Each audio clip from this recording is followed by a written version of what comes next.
चलिए आज बात करते हैं कि अपने दिमाग के एक खास हिस्से को यानी हमारे सीईओ को मजबूत करके अपनी असली काबिलियत को कैसे बाहर लाया जाए।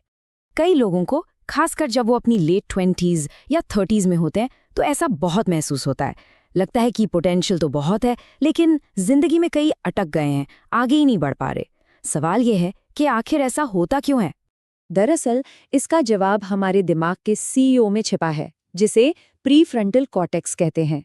जिन लोगों का ये हिस्सा मजबूत नहीं होता, वो अक्सर दुनिया की हर छोटी बड़ी चीज से खुद को प्रभावित होने देते हैं और बस इसी वजह से वो कभी अपनी पूरी क्षमता तक पहुंच ही नहीं पाते।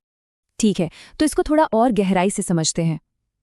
ये जानने के लिए कि ऐसा क्यों होता है, हमें अपने अंदर चल रही एक लड़ाई को समझना होगा। ये लड़ाई है हमारी भावनाओं और हमारे लॉजिक के बीच। देखिए, हमारा दिमाग ना दो सिस्टम्स पर काम करता है, जो एक सी-सॉ की तरह है।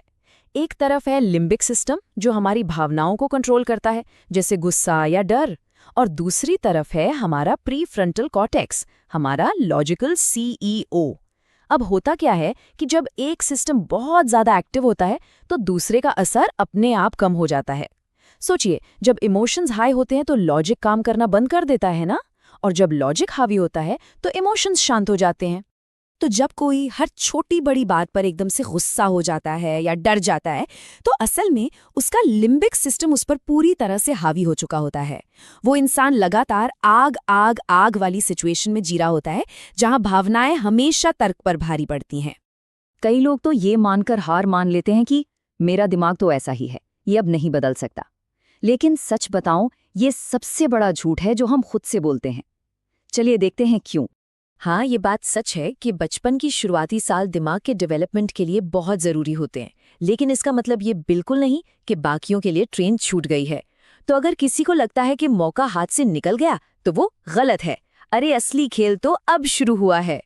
साइंस हमें एक कमाल का तोहफा देता है जिसका नाम है न्यूरोप्लास्टिसिटी। इसका सीधा सा मतलब है कि हमारा दिमाग कोई पत्थर की लकीर नहीं है। हम किसी भी उम्र में इसे दोबारा ट्रेन कर सकते हैं, रीवायर कर सकते हैं। तो ये कहना कि मैं तो ऐसा ही हूं, सिर्फ और सिर्फ एक बहाना है। तो सवाल ये है कि अपने दिमाग के इस सीईओ को मजबूत बनाने का ये सफर शुरू कैसे करें? इसकी शुरुआत किसी एक्शन से नहीं, बल्कि जागरूकता से होती है। तो ये रहा हमारा पहला पड़ाव। देखिए, कुछ भी बदलने से पहले ये समझना जरूरी है कि हम अभी हैं कहाँ, और इसके लिए हमें एक डे ऑडिट करना होगा। मतलब अपने पूरे दिन का एक तरह से हिसाब किताब लगाना होगा। इस ऑडिट में आपको बस एक जासूस की तरह अपने पूरे दिन को देखना है।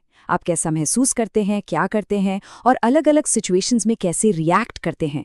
इससे एकदम साफ साफ पता चल जाएगा कि आपका इमोशनल सिस्टम कितनी बार ड्राइवर की सीट पर आकर बैठ जाता है। अच्छा, एक बार जब आप जागरूक हो जाते हैं, जब आपको पता चल जाता है कि पैटर्न क्या है, तब आता है अगला कदम, यानी अपने दिमाग को एक्टिवली जानबूझकर रीवायर करना। चलिए देखते हैं कि ये कैसे किया जा सकता है। और ये है दूसरा पड़ाव, जहां असली काम शुरू होता है। अपने दिमाग के सीईओ को मजबूत बनाने के मोटे तौर पर 3 मुख्य तरीके हैं। पहला, शांत और क्रिएटिव ब्रेन वेव्स, जिन्हें अल्फा और थीटा कहते हैं, उन्हें बढ़ाना। दूसरा, अपने माहौल को बदलना। और तीसरा, उन आदतों को छोड़ना जो हमारे दिमाग को कमजोर करती हैं। ये एनालॉजी एकदम परफेक्ट है। हम ये उम्मीद नहीं कर सकते कि सिर्फ सोचने से हमारा दिमाग मजबूत हो जाएगा। जैसे हम मसल्स बनाने के लिए जिम में वर्कआउट करते हैं, ठीक वैसे ही हमें शांत और बैलेंस्ड रहने के लिए अपने दिमाग की भी एक्सरसाइज करनी होगी। अब कुछ आदतें ऐसी हैं जो हमारे दिमाग को उस शांत और क्रिएटिव यानी अल्फा और थीटा स्टेट में जाने से रोकती हैं। शराब, निकोटीन और बहुत ज्यादा कैफीन जैसी चीजें दिमाग को लगातार एक हाई अलर्ट मोड पर रखती हैं, जिससे शांत और फोकस्ड स्टेट में पहुंचना बहुत मुश्किल हो जाता है।